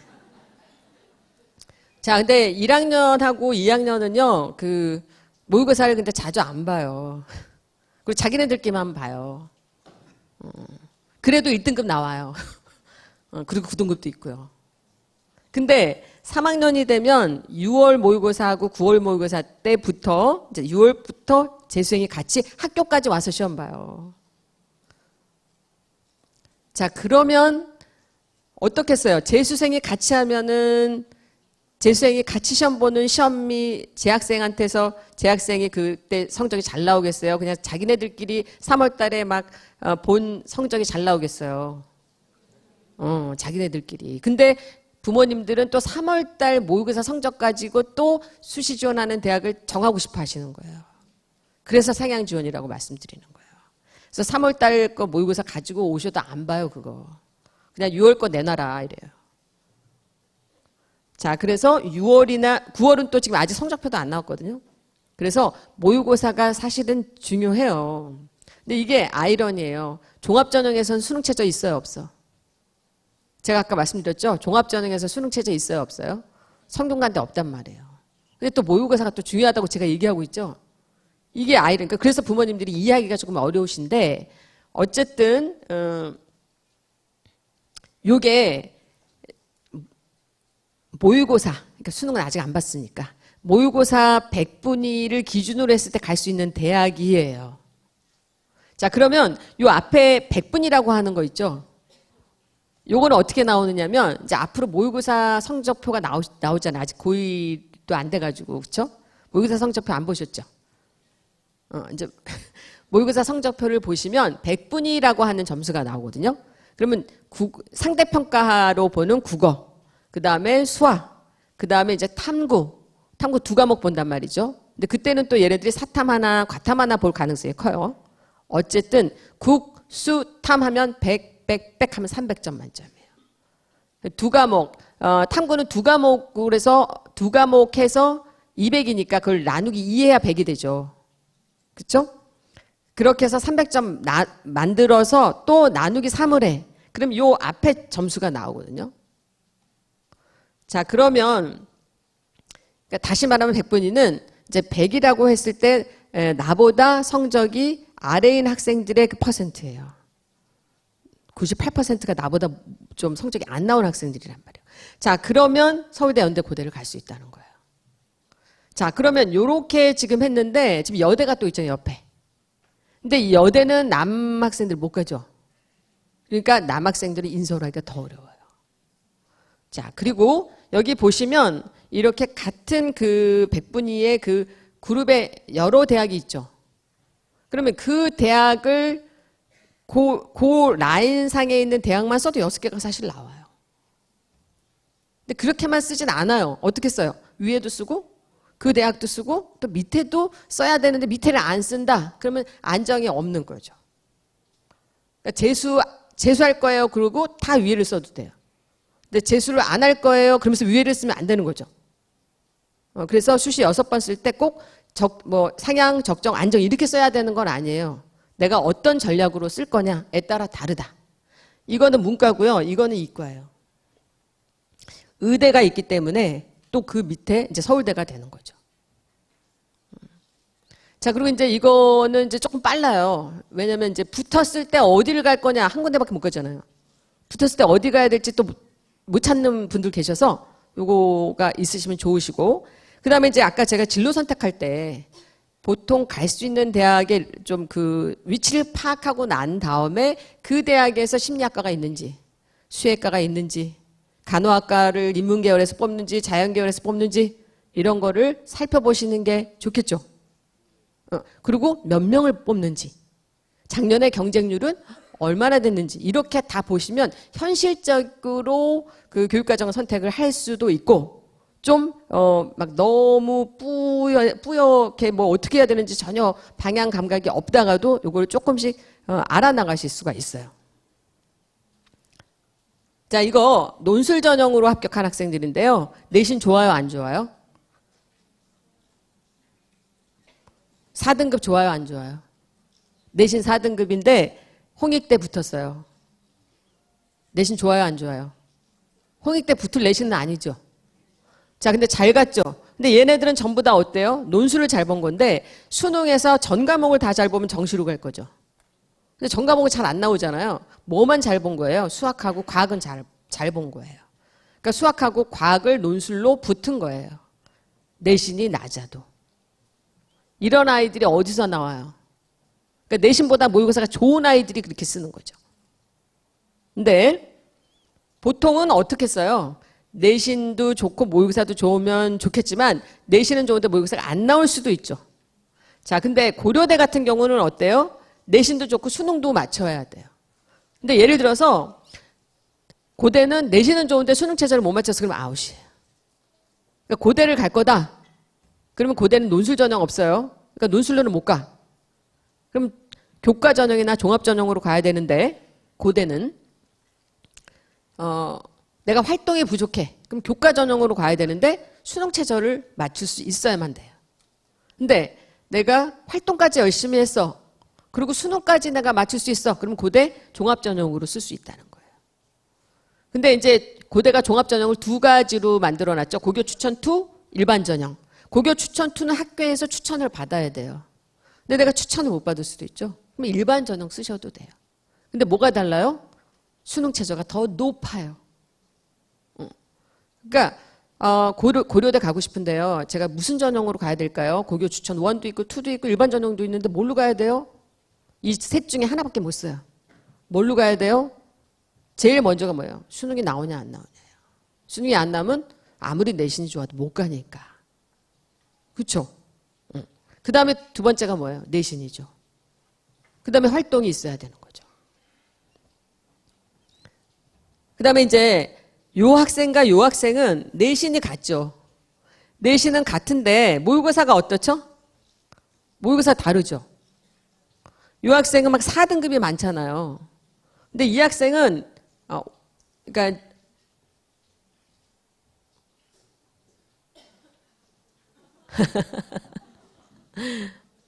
이게 지금 불이 네. 잘 보이세요? 네. 그러니까 이 학생은 5등급이 하나 뜨긴 떴어요. 그러니까 이걸 보시면 어떤 생각이 드세요? 학생들이 모든 전 과목을 다 잘하기는 정말 어렵겠구나. 말하기는 쉽죠. 내신 좋은데 왜 모의고사 이렇게 요거밖에 안 나와서 이렇게 말할 수는 없지만 본인이 하긴 되게 어렵다. 자, 그러면 근데 내신은 똑같은데 모의고사 다르잖아요. 그러면 지원하는 대학이 다르다는 걸 보여드리고 싶은 거예요. 이 학생은 서울대, 고려대, 서강대, 성균관대 다 붙었어요. 근데 이 학생은 어때요? 내신 똑같은데 다 떨어지고 이화여대만 붙었어요. 그런데 이 학생이 만약에 남학생이잖아요. 그럼 다 떨어진 거예요. 그리고 여기 보시면 그래서 제가 뭐라고 말씀을 드리는 거죠? 수능 체제 없는데도 불구하고 수능을 잘하는 애들이 가서 붙는다는 얘기인 거예요. 그래서 종합전형에서 수능 체제 없습니다. 수능하지 마세요. 이렇게 말할 수 있을까요? 없을까요? 애들 수능 해갖고 오는 건데. 아이러니하게도. 자, 그리고 여기서 보시면 이제 종합 전형으로 쓸 때는 주의하셔야 될 게 뭐냐면 수시 몇 번 쓰죠? 6번 쓰잖아요. 근데 여기 보면 신소재, 공학 신소재죠? 몽땅 어때요? 과가 같은 걸로 써요. 그래야 편하죠. 활동하기도 편하고 독서도 편하고 편하죠. 근데 이 학생은 또 어때요? 수학교육, 수학 이런 거 뭐냐면 수학교육과가 없어. 그럼 수학을 가야죠. 그렇죠? 그래서 베이스는 똑같은 과목, 그 전공을 하는데 특히 교육이 들어가면 없는 학교가 있기 때문에 이렇게, 그러니까 역사도 마찬가지예요. 역사교육, 역사학과. 국어도 마찬가지가 되겠죠. 그래서 그런 거를 다 보셔야 돼요. 특히 사범대학 가겠다, 무슨 교육학과 가겠다, 그 다음에 무슨 뭐 영어교육이니 교육자 붙은 사범대학 가겠다고 하는 학생들이 진로 변경을 하는 경우가 많아져요. 왜? 가기가 어려우니까. 그리고 그 대학에 내가 갈 수 있는 대학에는 없어 또. 이런 상황이 벌어지기 때문에 반드시 종합적으로 판단을 하는 게 좋은데 고1 때 종합적으로 판단하기는 너무 어렵다. 그렇죠? 이제 중앙대 같은 경우는요, 여기 교과 전형, 종합 전형, 논술 전형 정시가 다 있는 그 대학이에요. 왜냐하면 그 아까 제가 초반에 보여드렸을 때 인서울대학에서 교과 전형으로 안 뽑는 대학들이 많거든요. 종합 전형으로 막 뽑겠다라고 하는 거예요, 대학에서. 그 이유는 뭘까요? 대학교에서 왜 종합 전형으로만 뽑으려고 해요? 교과 전형을 안 뽑고. 만약에 교과 전형으로 뽑게 되면 내신 따기 쉬운 학교 학생들만 유리하니까. 내신 경쟁이 치열한 학교의 학생들이 불리하죠. 그래서 이제 종합 전형으로 많이 뽑는데 중앙대는 교과 전형으로 뽑는 거예요. 근데 지금 중앙대가요, 제가 이제 여기 지금 전기전자 공학과 하나만 이제 샘플로 제가 이제 보여드리려고 그러는데 이걸 보여드리면 이제 차이를 아실 수가 있으니까. 지금 이 교과 전형에는 학교장 추천 전형이라고 하는 게 생기고, 그 다음에 교과 전형이 있는데, 이 좀 줄여서 학추라고 할게요. 학추랑 교과 전형의 차이는 수능 최저가 있느냐 없느냐죠. 내가 내신은 굉장히 좋은데 종합 전형, 다빈치나 탐구형 전형을 쓰기에는 활동이 좀 부족해. 막 많이 못했어. 내신을 준비하느라고. 그런데 또 심지어 수능 최저도 안 나와. 그럼 교과 전형을 못 써요. 학추를 쓸 수밖에 없어요. 자, 그리고 교과 전형은 어때요? 내신 별로 안 보죠. 활동을 안 보잖아요. 활동은 안 했어. 근데 나는 내신하고 수능 최저를 했어. 그건 뭐예요? 내가 지방국립대 가려고 열심히 했어. 그럼 중앙대까지 쓸 수 있는 거죠. 똑같으니까. 다만 수능 최저가 조금 더 높을 수도 있는 거죠. 그래서 교과 전형하고 교과 전형 중에서도 학추랑 교과 전형의 차이가 그거고, 그 다음에 종합 전형 수능 최저가 없다. 그럼 뭐가 또 차이예요? 활동이에요, 활동. 근데 지금 다빈치 전형이랑 탐구형이 있는데, 그건 이제 그래프로 보여드리면서 내가 중앙대 종합 전형으로 쓸 때 둘 중에 어떤 전형으로 쓸까? 아니면 다빈치도 쓰고 탐구형도 쓸래? 이래도 돼요. 그러나 뭐 2개까지 쓸 필요는 없잖아요. 다른 데도 써야 되니까. 그 다음에 이제 논술 전형은 내신 3등급인데도 불구하고 모의고사는 또 높잖아요. 그러니까 내신이 3등급 넘으면 종합 전형이나 교과 전형은 사실 안 쓰려고 하죠. 그런데 수능이 나오면 논술 전형을 쓰고 수능이 안 나오면 여기 못 써요. 그 다음에 정시는 내신은 지금 여기 이제 반영이 안 할 수 있으니까 이제 수능이 수학의 비중이 40%나 돼요. 그러니까 수학을 못하면 중앙대 정시로 가기가 어려운 거죠. 수학을 아주 잘해야 된다, 정시에서. 자, 그래서 요게 이제 교과 전형, 그러니까 여기 잘 보이시는지 모르겠는데 학추, 교과, 종합, 논술 이렇게 봤을 때 이게 내신이 가장 좋은 학생은 지금 분홍색이에요. 1등급. 1등급에 이제 수렴하고 있죠. 그 다음에 노란색은 최전대, 그러니까 최초 합격자랑 최종 등록자의 그 차이가 교과 학추는 적죠. 그러니까 편차가 크지 않아요. 근데 여기 보면 논술 전형에서는 굉장히 크죠. 그 다음에 이게 내신이 한 어느 정도면 요 전형에 써야 되겠구나라고 하는 거를 이제 보여드리기 위해서 이렇게 그래프로 보여드리는 겁니다. 자, 근데 이거는 사실 그야말로 그 대학교에서 말하는 발표하는 최고랑 최종 등록자의 평균치예요. 근데 요것만 믿고 막 내가 막 지원을 했다 그러면 안 돼요. 왜? 최종 등록자의 그 내신이 우리 학교의 내신과 다를 수 있죠. 그래서 어떻게 판단하셔야 되냐면 우리 학교의 작년에 내신 3등급이 또는 내신 2등급이 종합전형으로 중앙대 붙었다. 그러면 나도 붙을 수 있는데 작년에 우리 선배 2등급은 다 떨어졌어.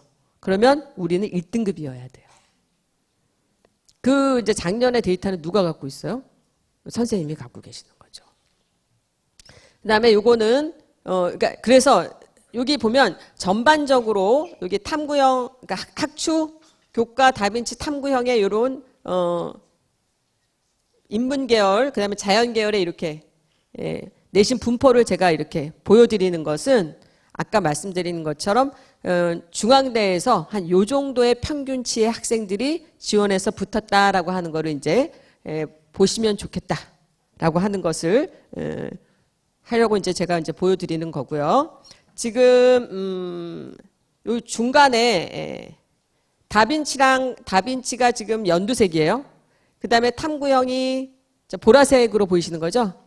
근데 심지어 같은 종합전형인데도 불구하고 어때요? 내신이 좀 다르죠. 그렇다면 사실은 다빈치 전형은 일반고 학생들이 많이 지원한다고 생각하시면 돼요. 내신이 더 좋은 학생들이니까. 근데 내신이 조금 낮은데도 붙었다. 그러면 내신보다는 활동에 경쟁력이 있는 학생들이죠. 그래서 내가 중앙대에 다빈치를 쓸 건지 탐구형으로 종합전형 쓸 건지 요 판단할 때도 기준이 되실 수 있다는 거예요. 자, 이거는 중앙대만 그러냐? 그렇지 않아요, 또. 대학마다 이제 종합전형을 이렇게 두 가지로 막 만들어 놨어요.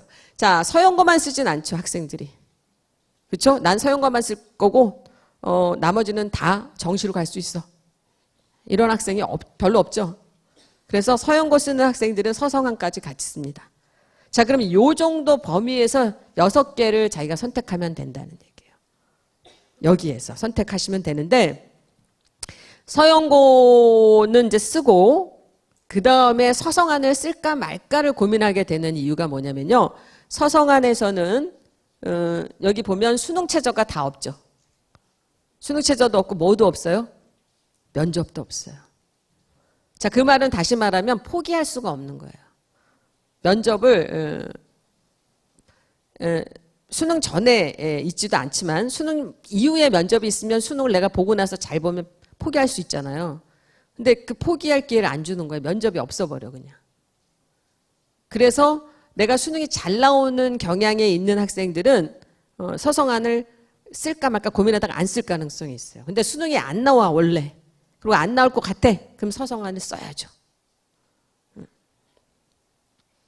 그 다음에 이제 서성안부터 또 쓰기 시작하는 학생들은 서성안과 준경외시 이렇게 쭉 쓰게 된다는 거예요. 근데 위에서 붙어버리면 이제 위에서부터 쓴 학생은 위에서부터 밑에까지 다 붙을 가능성이 있죠. 그리고 위에 붙으면 밑에 다 붙어도 등록을 안 하죠. 그럼 등록을 안 하니까 그 학생이 빠짐으로 인해서 어때요? 예비 번호가 1번, 2번, 3번 이렇게 이제 해서 계속 충원이 되는 겁니다. 그다음에 이거는 또 그다음에 준경외시, 건동홍숙 이렇게 또 이렇게 나온다는 거예요. 또 밑에도 계속 이렇게 이제 진행이 된단 말이죠. 그러니까 위에서부터 이렇게 쭉쭉쭉쭉 써가지고 착착 위에서부터 착착 이렇게 합격해가지고 나간단 말이죠. 그래서 나는 뭐냐, 나는 상향이냐, 나는 적정이냐, 안정이냐, 이게 같이 막 이렇게 박 터지는 이제 그걸 하는 거예요. 또 이렇게 또 되는 거잖아요. 그렇죠? 이게 계속 만들어낼 수 있어요. 근데 제가 여기까지만 만들어 드려도 되잖아요. 그렇죠? 그래서 갈 대학 어마무시하게 많습니다. 근데 어딜 갈 거냐? 이제 그거는 내가 얼마만큼 준비하느냐에 따라 달려 있다. 자, 이제 제가 여기까지 말씀을 드렸는데 대강 아시겠어요? 자, 그러면 이제 좀 빨리 스피드하게 이제 교과 전형 설명하고 종합 전형하고 마무리할게요. 너무 오랫동안 장시간 들으시느라고 힘드실 것 같아요. 자, 교과 전형은요, 요 세 가지 패턴이에요. 자, 그냥 교과만 봐. 그럼 교과의 신이죠. 아무것도 뭐 걸릴 게 없어. 자, 근데 수능 최저가 있으면 어때요? 내신 좋아도 수능 최저 못 맞으면 떨어져요. 그런 학교가 수능 최저가 그 대학에서 요구할 수 있는 수능 최저보다 높은 대학이 홍익대입니다. 그러니까 홍익대는 뭐예요? 내신 좋고 수능 안 나오는 애들 안 뽑는 거죠. 오히려 내신 안 나오는데 수능에 나오는 학생들을 받고 싶은 거예요. 자, 그래서 어머님들이 이제 학생들이 오해하는 게 교과 전형은 내신이 아주 좋아야만 되는 거 아니에요? 이렇게 이제 하는데 1등급이 아니어도 2등급이어도 붙는 게 뭐 2등급도 좋으니까. 그렇죠? 3등급은 붙을까 말까 것 같아요. 어쨌든 교과니까. 근데 수능 최저가 높으면 높을수록 근데 나는 맞출 수 있어. 그러면 나는 오히려 내신이 좋은 아이들보다는 훨씬 더 합격할 가능성이 높은 거예요. 그건 지방 국립대도 마찬가지예요. 그 다음에 이제 수능 최저는 없는데 면접으로 내신은 좋은데 면접을 못 보면 떨어뜨리겠다는 거예요.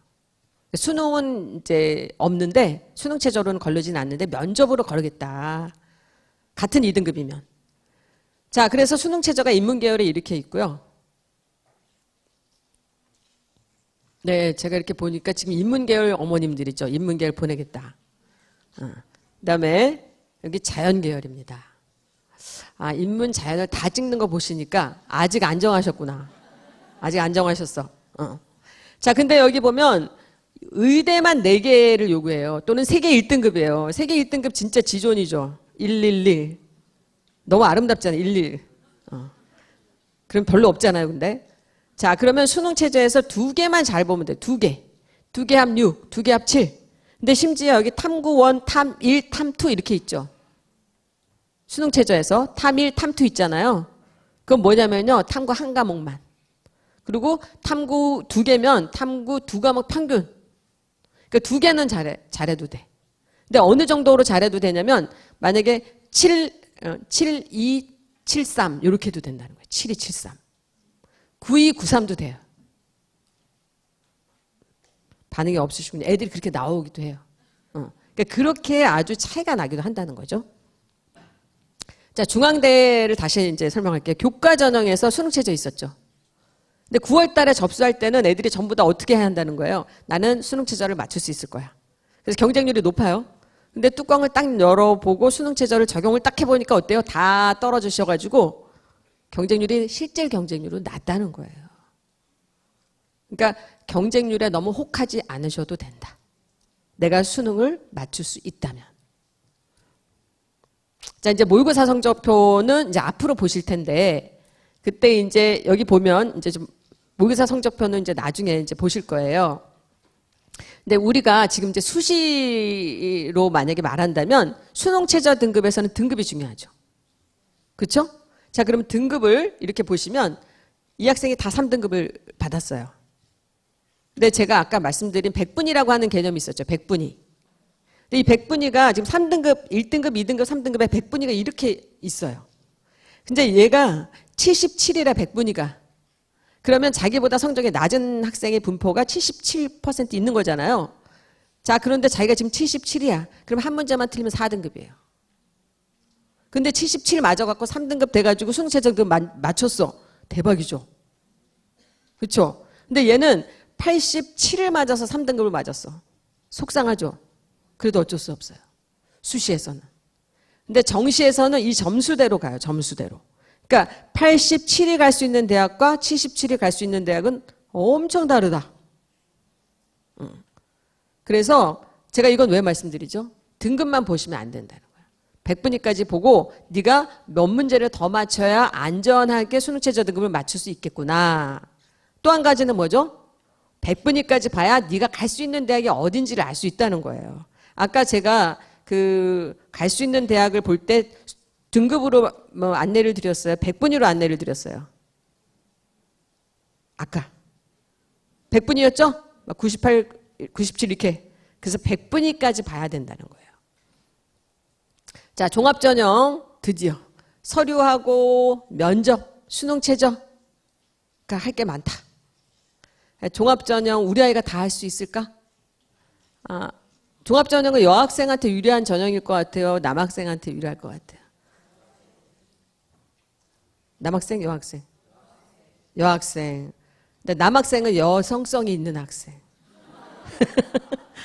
잘 적고 잘 대답하고 꼼꼼하고 자기 거 잘 관리하고 챙기는, 그쵸? 예. 이제 이화여대 미래인재 전형이 종합전형 이름이에요. 요 앞부분은요, 2개 합 4로 해서 수능 최저가 2개 합 4인데 과탐이 2과목이야. 요랬을 때 합격하는 그 합격한 사례예요. 근데 1.53은 내신 좋은데 또 오히려 떨어졌잖아요. 수능 최저 못 맞추니까. 근데 1.54는 수능 최저 맞췄는데도 떨어졌죠. 얘는 활동이 부족한 거예요. 그 밑에는 또 합격했죠. 또 그 밑에는 떨어졌고 그 밑에는 또 합격했죠. 그래서 학생부 종합전형에 자기가 지원하고도 붙을지 안 붙을지 예측 가능해요? 불가능해요? 몰라요. 자기도 몰라. 왜? 자기는 자기 활동만 알잖아. 나랑 같이 지원한 학생의 활동을 잘 모르죠. 자, 근데 제가 이화여대가 미래인재 전형의 수능 최저를 또 바꿔버렸어요. 어떻게 바꿔버렸어요? 3개 합 6으로 바꿨어요. 그 대신 과탐은 1과목. 그래서 제가 이렇게 보니까 똑같아. 그래서 얘네들 가지고는 변별이 안 돼요. 또 밑에 애들은 또 수능을 못 보는 애들은 다 떨어지는 거예요. 그러니까 내가 수능을 잘하는데 수능 최저가 높아. 그럼 나는 굉장히 붙을 가능성이 높아요. 근데 내가 수능을 못해. 근데 수능 최저가 높아. 그러면 이제 떨어질 가능성이 높은 거죠. 그래서 이제 종합전형은 이제 어떻게 하셔야 돼요? 이제 종합전형 가고 싶으세요? 안 가고 싶으세요? 가고 싶긴 한데 너무 할 게 많아요? 그쵸.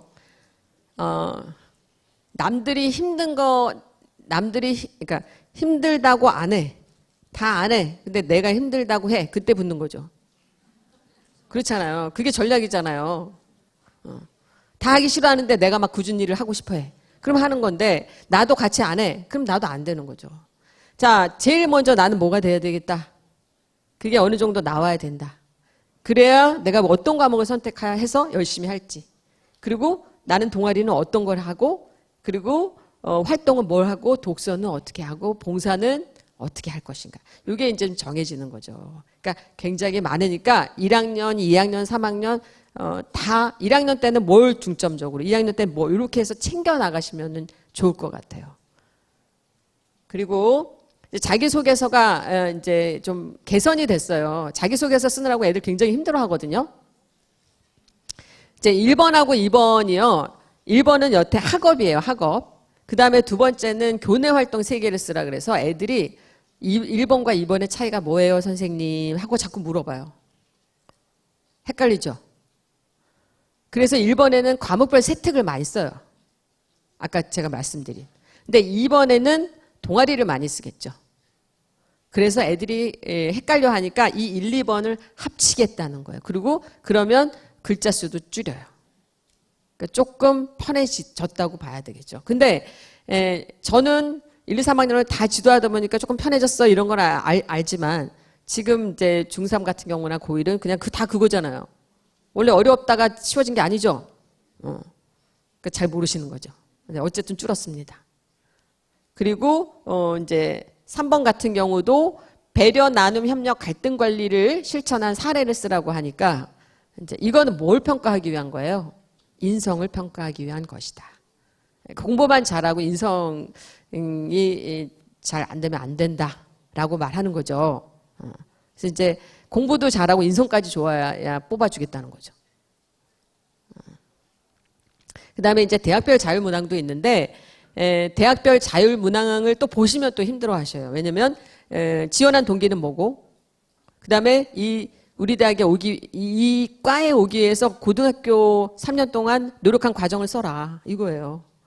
그리고 또 뭐냐면 학업계획과 진로계획을 써라. 이거 되게 어려워지는 거죠. 그래서 종합전형은 해야 될 게 많으니 미리미리 준비해야만 합격할 가능성이 높다. 그래서 어떻게 준비하면 좋냐? 제가 이렇게 만들어 봤어요. 이 진로를 선택한 계기를 한번 꼭 생각해 보고, 계기가 있어야 되죠. 그다음에 자기 적성하고 흥미가 맞는지, 그리고 그 직업으로 하는 사람을 인터뷰를 한다거나 어떤 일을 하는지, 직업 환경은 어떤지, 근무 조건은 어떤지, 그리고 그러면 내가 갈 수 있는 학교는 어떻게 뽑지? 그래서 진학 준비를 내가 어떻게 해야 되는지, 지금 1학년 때는 뭐 하고 1학년 때는 요걸 했는데 2학년 때는 이걸 더 보완해야 되겠구나. 그 다음에 이제 내가 여기 못 가게 되면 어떻게 하지? 다른 학과도 좀 가지를 쳐서 좀 알아봐야 되겠다. 이렇게 하고 이걸 다 이제 준비하면서 느낀 점을 이제 말하라고 이제 해요. 이렇게 이제 과제를 내주고. 그러면 이제 다 요거에 맞춰서 하면 그게 되는 거잖아요.